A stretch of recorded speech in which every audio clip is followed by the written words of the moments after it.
Hi, everybody. So, this is the update, the health and well being update that some of you have been waiting for. I know I put it off a little bit, but I am, let's see, what is this? The 6th? So, I'm a month and 4 days into recovery from a full hysterectomy.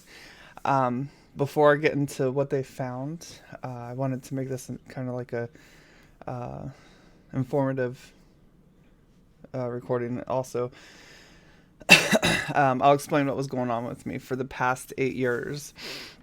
So I had my son. He's just turned 8. So actually, it's been longer than 8 years because we found some problems right before I got pregnant with him too. Like I couldn't get pregnant for a while, so we had had some tests done because I was having a lot of pain, and they found like 20 ovaries. They found 20 cysts on my ovaries, um, plus some other things that were going on with my lower back and um, thyroid issues that we already knew about. They were, like really fluctuating back then. Um, my pain started around then, but it wasn't overbearing pain. Um, I also had, I think it was diverticulitis at the time too. So basically, I was not in good health, and I worked really hard to change my lifestyle, my eating. I quit drinking soda, all that stuff to kind of help my health out. But progressively over the past 8 years, my pain would get worse and worse to the point that when I got pregnant with my daughter, who's turning 5 next month, um, I could barely walk. I was sleeping all the time. I just like no energy. Um, when I was awake, the pain would just sap all that energy away from me. Um, some people thought I was being lazy. Some people thought I was just wanting people to wait on me hands and foot for no reason, etc. There was a lot of drama that was involved with me being sick. Um, with that said, um, I went to my doctors. Some of my doctors were treating me like I was after pain medication, which I don't even like take medicine. So um, when my doctor quit, that I had for like a family doctor for a long time, when she quit and the person that replaced her got in there, I thought, well, this person's younger. Maybe they'll have more like a fresh um, knowledge on certain things. She basically told me I was getting older, and that I was to expect certain things to happen when I'm getting older. Um, so just the things that some of us women go through when we're having medical issues, it astounds me. Um, let's just get into things that happened to stack up to this. When you first find out that you're pregnant with your not your first baby is kind of like a gradual, you know pressure and all that kind of stuff. um your second and third pregnancies and so on, a lot of times you feel the pressure in your groin area, like really early. You walk funny. I've had that pressure ever since I gave birth to my daughter, 4.5, almost 5 years ago. No, it is 5 years ago because she's turning 5. I've had that pressure there ever since.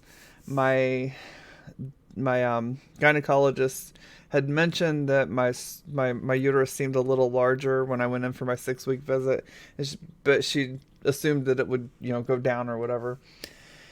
Um, I kept telling my doctors that it felt like I had something growing in my stomach area.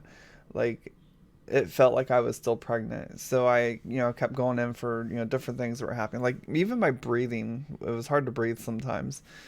Um, Nobody was taking me seriously.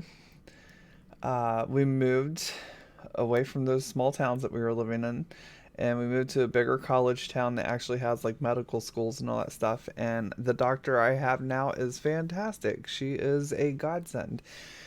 She listened to me about my pain.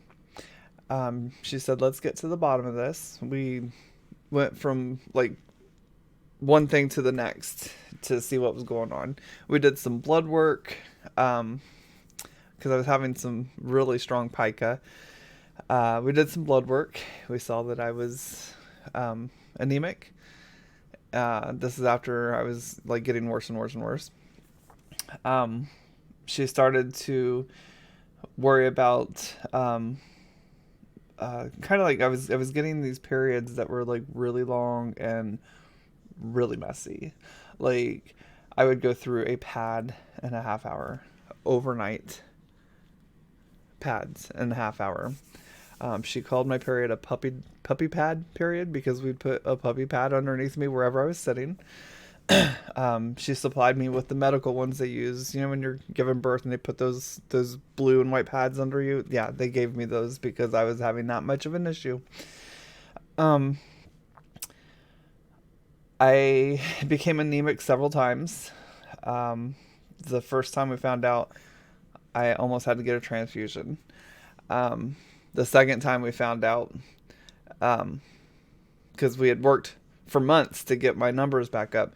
The second time we found out was here recently. Let's back it up a little bit.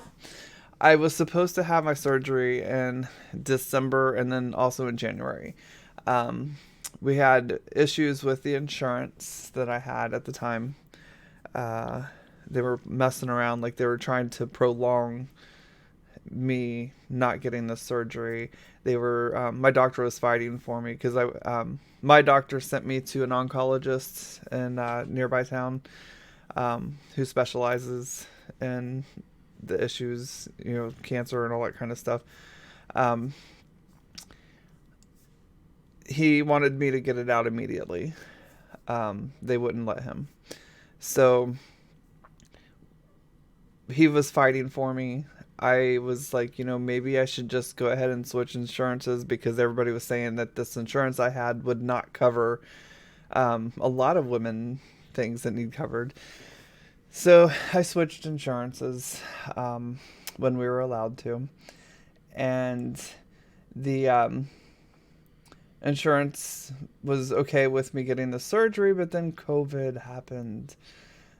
So you know how they had to take all the ventilators from different hospitals and take them to hospitals that were treating COVID patients. So my surgery was basically put on hold, along with a lot of I had friends who had been diagnosed with cancer and had to wait for their surgery too. And like, so all these surgeries were put on hold. So when I was supposed to get it in January, I didn't get it till June 2nd. But right before I got my surgery, I became anemic again, was in the emergency room. The oncologist saw what was going on. I went in on a Thursday. Yeah, I went in on a Thursday, and he said, "I'll see you on Tuesday. We're not waiting." So we went through. I had my surgery on June 2nd. Let me tell you that all that pain that I had for years and years, all the debilitating pain that I had, the pain that made me have to sit in this damn chair right here every day. Like I would wake up, I would come downstairs, I would sit in this chair. People would have to bring me my food. My family would have to bring me my food. They would have to bring me everything because if I got up to go in and do stuff on my own that involved even minor lifting, I would bleed. I would be in pain.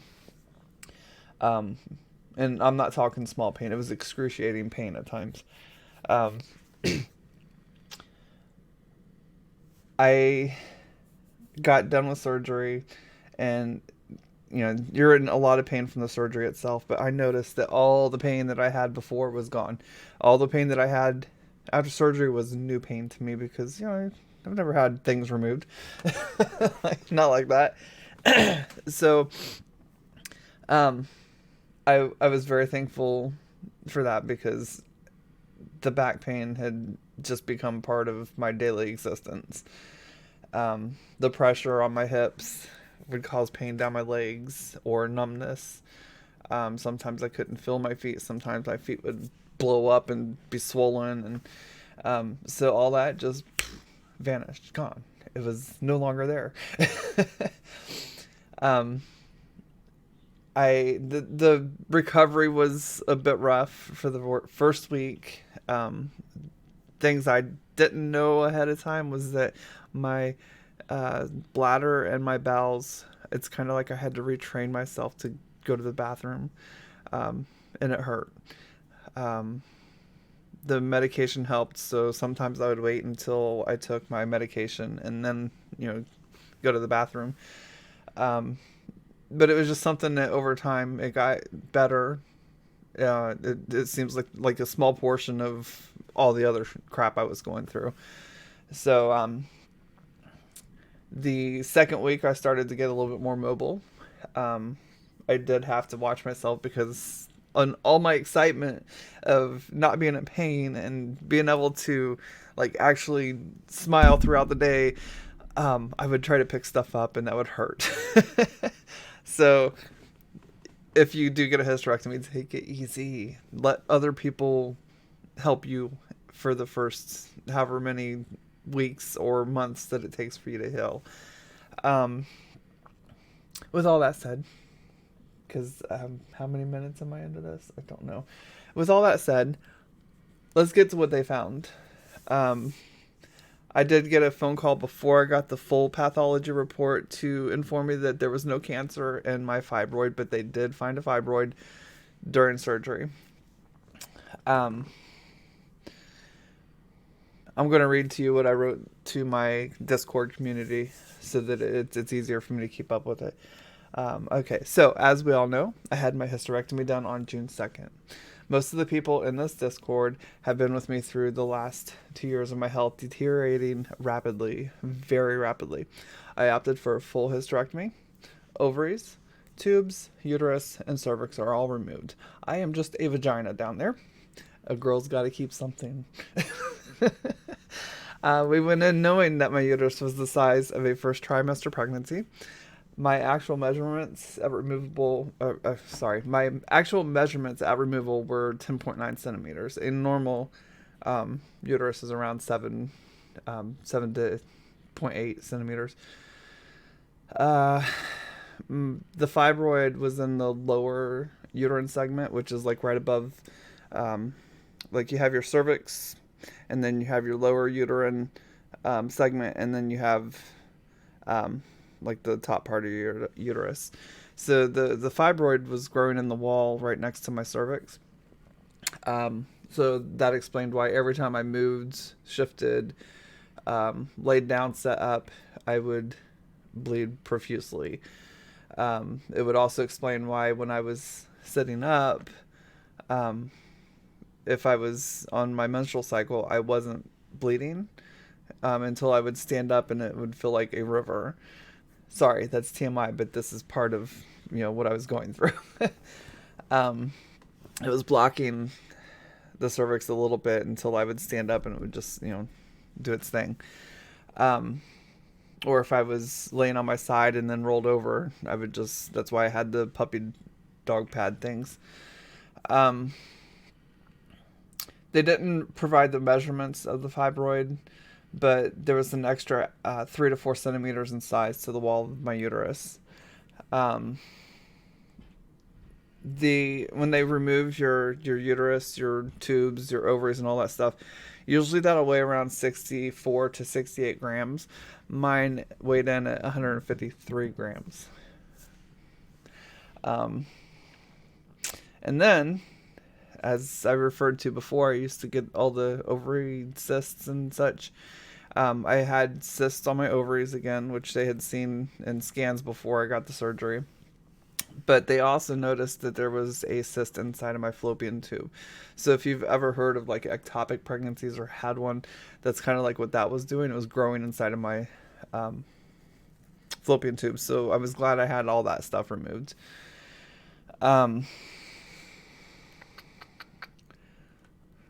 see. So, just in general, I stand different now. Um, I'm not hunched over. I'm not constantly in pain. Um, I'm glad I did this. I'm glad I survived through everything I was going through. I'm glad I got the full hysterectomy. I am now in full um, menopause, like immediate menopause. Um, I haven't had too many really bad issues with that recently or anything like that. I've maybe had like maybe one um, hot flash that I know of. I have noticed that I'm a little bit less tolerant to cold. Like, we used to love having the air conditioner on all the time. I can't stand it now. Um, I am going to speak to my doctor about possibly looking into um, like hormones and stuff like that after, I really want to learn about some of it a little bit more. But my oncologist said that because I am a heavier woman, that a lot of times you get that stuff from the fat cells. So I'm going to talk to her about it a little bit more. Maybe talk to my regular gynecologist too, and see what they say. Um, but yeah, that's basically it. If you are having any kind of issues in your stomach area that feels like pressure, or it was I had the same exact symptoms going on that you see when they tell you to watch for ovarian cancer. I didn't have cancer, but I had all of those symptoms, um, plus more. And that's something that, a lot of women will just be, oh, it's just normal.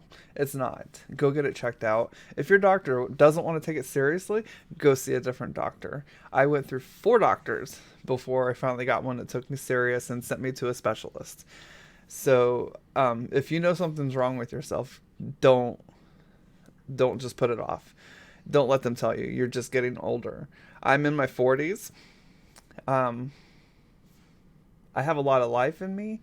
I went from, dancing 10 hours at a time to nothing. Like it was just that fast with everything going downhill. Um, so, take it seriously. Get a second, third, fourth opinion if you need to. Take it from me. It's worth being a bitch when it comes to your health. Um, I think I covered everything. If not, there's a place down below where you can ask questions. I'm going to go ahead and go and get my day started. My children are starting to wake up. I'm going to go out and take a walk because I used to not be able to do that kind of stuff, and now I can. But you all have a fantastic day. I hope I covered any questions that people were asking, and I was just kind of like not answering. I apologize. I've been really whatever. But you all have a good one. Bye.